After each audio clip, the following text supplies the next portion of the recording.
अस्सलाम वालेकुम फ्रेंड, मैं हूं नवीद और आप देख रहे हैं नवीद नेटवर्क यूट्यूब चैनल। उम्मीद करते हैं कि आप सब खैरियत से होंगे। आज की जो हमारी वीडियो आईएसपी के बारे में है। आज की इस वीडियो में हम आपको फाइबर ऑप्टिकल की स्प्लाइसिंग के बारे में कुछ जो वो वीडियो आपके साथ शेयर करेंगे। काफ़ी दिन हो गए आईएसपी के काम में बिज़ी होने की वजह से मैं वीडियो को नहीं बना सका, तो मैंने सोचा कि चला आज की ये शॉर्ट वीडियो आपके साथ शेयर करते हैं। ये फाइबर ऑप्टिकल की आज स्प्लाइसिंग करेंगे। मैंने ऑलरेडी जो है वो एक लाइन पे मैंने कैट 6 जो है वो बिछाई थी। तकरीबन कोई 600 फिट का लेंथ बनती है और मीटर के हिसाब से 200 मीटर बनती है। तो जैसा कि आपको पता है कि कैट 6 जैसे हम उसकी लेंथ जो बढ़ाते जाते हैं तो उसमें पिंग बढ़ते जाते हैं और डाटा लॉसेस होते हैं और बाज़ इशू वगैरह भी आते हैं। तो जो 200 मीटर की कैट 6 की लेंथ जो मैंने बिछाई है उसमें 4 से 5 स्विचेस यूज़ किए हैं।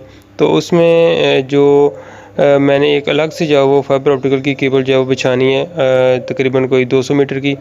तो उसमें आगे फिर जो है वो कैट 6 जो है वो यूज़ करवाएंगे।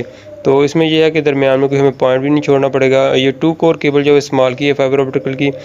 इसकी अभी प्राइस मार्केट के अंदर तकरीबन कोई 20 रुपये पर मीटर के हिसाब से प्राइस अप डाउन हो सकती हैं।